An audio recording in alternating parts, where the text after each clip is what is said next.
What if I told you that reality is not as solid as it seems?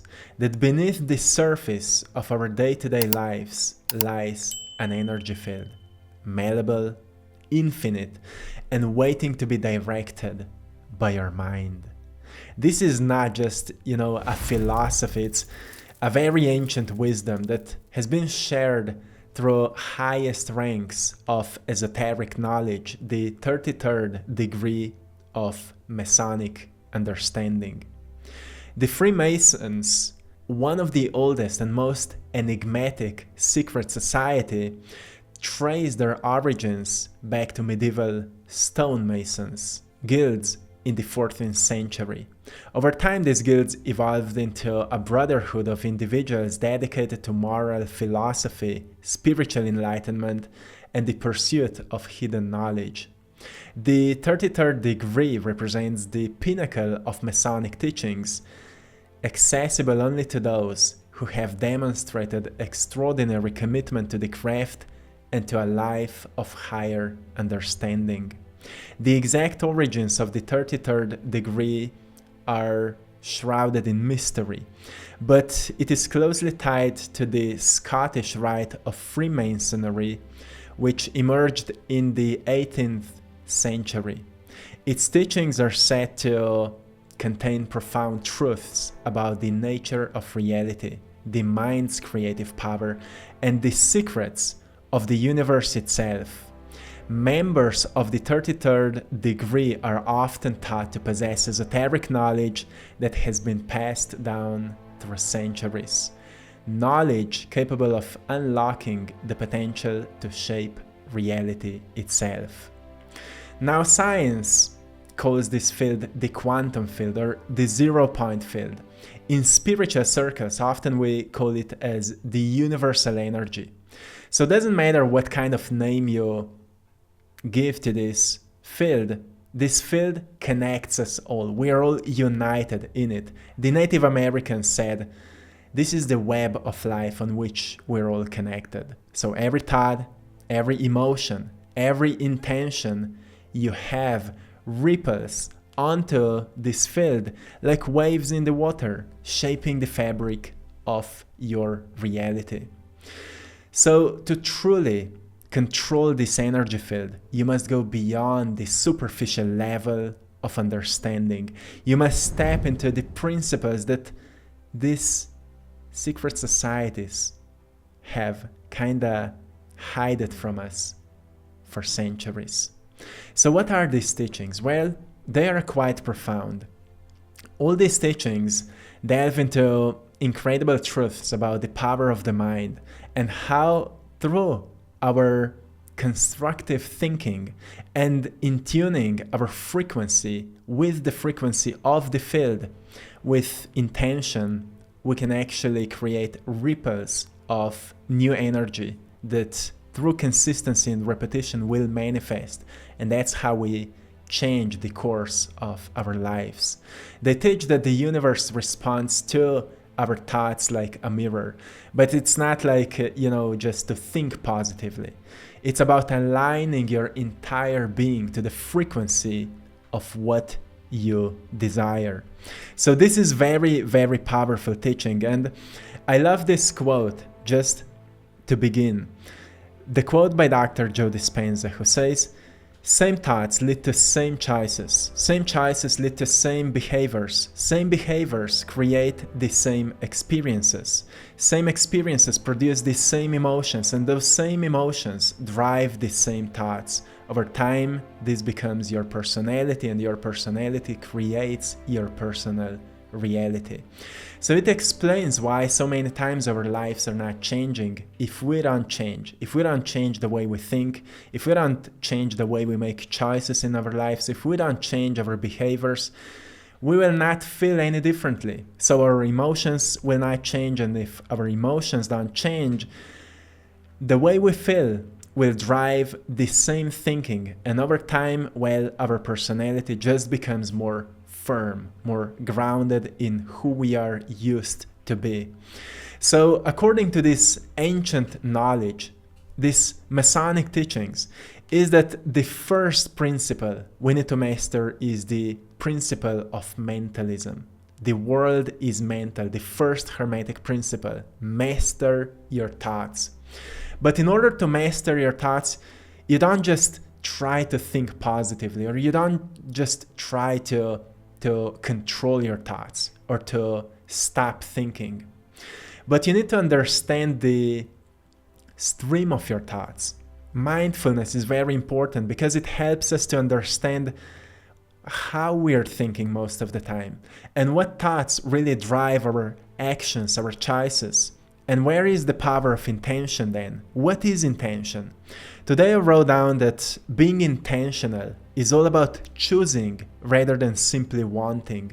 When you choose to have something, you also choose to work for it, learn about it, and build connections that help you bring it to life.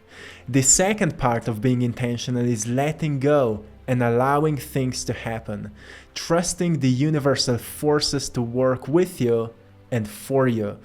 It's a balance between the will to think and act and release control, a complete surrender to the universe. By embodying both aspects of intention, you will live in balance, allowing things to unfold in divine timing. So if we want to understand this power of the mind, we need to understand what is inputting information, what or how we are cultivating this information, and how we are expressing them. That's how we start mastering our minds. We firstly recognize everything we perceive, we also consume.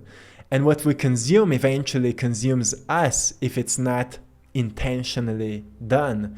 So you need to recognize if all day long you're scrolling on social media, eventually all this information you've consumed will eventually clutter your mind. And suddenly you will feel completely out of alignment because there was too much of incoherent stream of information. A little bit of this, a little bit of that, a little bit of that. So what these ancient people and Masonic teachings have been all about was an incredible discipline of what you choose to study. What you choose to study and being devoted to it like a craft. Like, I'm an artist, I'm a painter. And the way I've learned a skill of painting was that every single day I was painting. Every single day I've invested many hours into the craft. And with our minds it's the same. If you invest enough time into studying one specific subject, eventually you will know a lot about it. Then the second part of mental mastery is to discern what information is useful so you can make it practical. It's from knowing to doing to being. Going from knowing, which is learning, studying, discernment, and also kind of a mental declutter, like ignoring information that is not helping you to create reality you would love to create. Ignoring like certain nonsense, something that is just, that doesn't matter. Like people like to focus what celebrities are doing, what these politic figures are doing or whatever, but it doesn't help you to create your reality. It doesn't help you to shape your life. That's what all these ancient great mystics knew and alchemists. They all knew that. That's why they're constantly projecting to you all kinds of seems interesting information to distract you from this work, as once you master this work, you master your reality, and once you master your reality, you are empowered. Now you're independent. Now you're not depending on external figures. Now you're the one that is leading your life. So you need to go from learning to doing to being. When you learn information, you need to make it practical. This is the second part of mental mastery. You need to make information practical. And to make information practical, it means that you find the most useful ways of how to put something into work. Like when I've started painting, once again, this example is that I wasn't just, watching videos of how other people are doing, or I wasn't reading much about it. I've tried. I was implementing, I was experimenting. The whole point of this reality of third dimension is that it is a plane of demonstration. It is a plane on which we experiment until we learn. This is the second part of mental mastery. It's experiment with what you know. Constantly keep challenging your knowledge. That's how we develop a sense of discernment, by challenging what works and what doesn't. And then the third part to it is becoming. You need to become what you're intending to create. This is very powerful, because once you really put everything into work, you eventually become it, right? What you consume consumes you. If you consume the knowledge that empowers you, eventually you become empowered. But then there is the second part to this. It's emotional resonance. It's not enough just to know something, it must resonate with you. So what you're studying must resonate with you. There's what we call a gut feeling, right? So when you're watching a certain type of a video that brings to you incredible information, firstly pay attention if it resonates with you, or if you have a sense of a gut feeling that says, maybe that gives you an unpleasant sensation. It says, it's interesting for your mind, for your ego, but it will not help you on your journey. The thing is that we are all so unique beings, and we all resonate with different things. We need to find what resonates with us, what puts us into a state of resonance. Because that's what information will really speak to our soul, and that's what will move us, that's what will shift us. So the reason that so many people today have incredible spiritual knowledge and metaphysical knowledge, but their lives are not changing, is because they're only feeding their egos with their knowledge. So in certain social circles, they would maybe be a bit smarter or wiser or whatever. That's what we call spiritual ego. But their lives are not changing because they're not focusing on what actually resonates. They only focus on what feeds their ego with some new information. So you need to recognize how to tune into what resonates. When you're studying something, when you're learning something, you will notice when something speaks to you, it will affect you more profoundly. That's what this Mason or Masonic teachings were all about. They knew that life is all about frequency, and there is a very specific field of frequencies that speaks to you. Once you find them, you will be unstoppable. You will recognize that there is a flow to life, and you have a very unique flow to your life, and you need to recognize. That's why some people go into art, some people go into music, some people go into certain type of businesses, some people go into entertainment, some people go into whatever, because it resonates with them. If you go into something that doesn't resonate with you, it will always feel like you're partially in fight with it. There will be a sense of tension, and you will be constantly draining a lot of your energy just for maintaining that self-image. While when you find something that resonates with you, everything will be happening very, very spontaneously. There will be a lot of fluidity to the process. So you need to understand that your emotions amplify your energy, like joy, gratitude, certainty, passion, happiness. It all raises and increases your energy field. So you need to recognize what puts you into these states.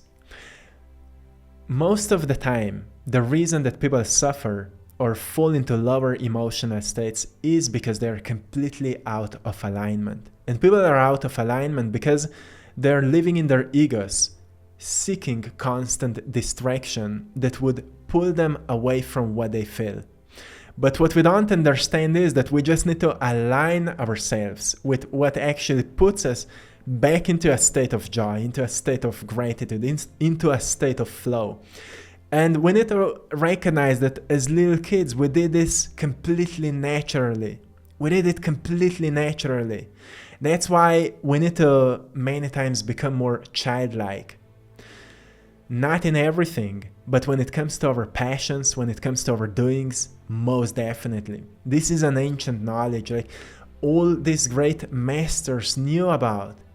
It's not so much about effort, it's being almost effortless, like teachings of the Tao, the Lao Tzu teachings, that tell us a lot about effortless movement, which is not really movement without action. It's just movement that is supported by the flow of life to such a degree that more than anything, you just move intentionally and you go with the flow and you surrender to it. You put in the work when there's time for you to put in the work, and then you allow things to happen when you've done the work. In the teachings of reality transurfing, Vadim Zinald talks about inner and outer intention.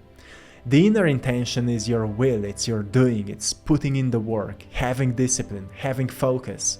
But then when you've done the work, there's outer intention, which is allowing the universe to take its part, to do its job for you. It's surrendering, it's letting go and being in trust that universal forces are working with you. This is how you work with the field, with the quantum field. Some of you may be familiar with the work of Dr. Joe Dispenza. He's using the word quantum field very frequently. In his meditations, you focus onto nothingness, because in 80s, I think, there was a neuroscientist who discovered that when you focus on the empty space, on nothing physical, but the empty space, on nothingness, your brain immediately goes into an alpha brainwave frequency, which is a very creative state. But if you persist in focusing on nothingness, your brain will come down even more into a theta brainwave frequency, which is a state of hypnosis. Something interesting happens in the brain, because when the brain calms down, the frequency becomes more coherent.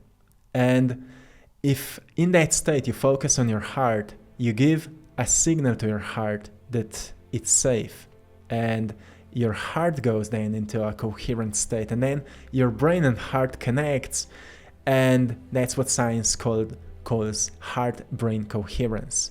When you get into a state of heart-brain coherence, your energy field starts expanding very, very strongly, and your energy becomes coherent.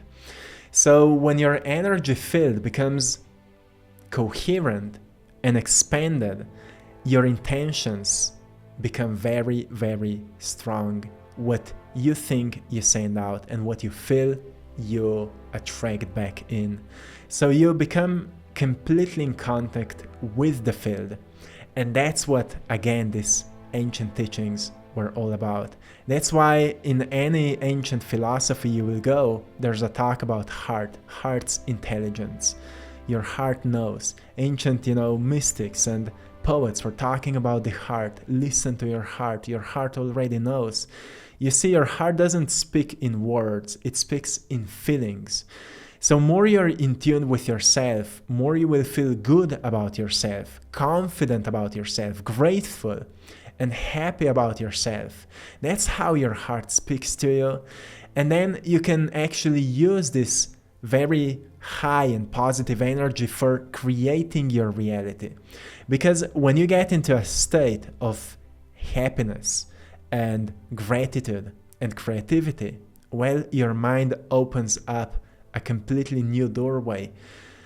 The function of your brain is to make meaning out of symbols. And what happens when your brain calms down and it goes into more coherent states like theta brainwave frequency, and maybe later even into gamma brainwave frequency, it tunes into very high frequencies, but very organized frequencies. That's where scientists believe that we become completely in resonance with God. We start receiving signals. To some people it happens through visions. To some people it happens through voices. To some people it happens through different type of symbols. I'm an artist, and most of the time when I get into this state, I just receive a picture, an image for the painting that I will later create. That's how I work. And when we tap into these states, we recognize a purpose. We recognize our purpose. We recognize that we are not just in tune with the whole cosmos. We are part of it, and we are here with a purpose. We recognize that this connection is so much more than just having some spiritual entertainment. It's more about being a channel of something divine that must come through us onto this plane. And that's why I believe all these people in power want us to be distracted so we would not bring these higher frequencies onto this plane. Because something I've noticed through my art, when I'm having either exhibition or when people come and see my art, people are so deeply touched. They experience something, you could say something spiritual, something divine awakens within them. And that's what I believe that happens when we bring something of a higher spiritual realm into this third dimensional realm. It has a higher energy to it.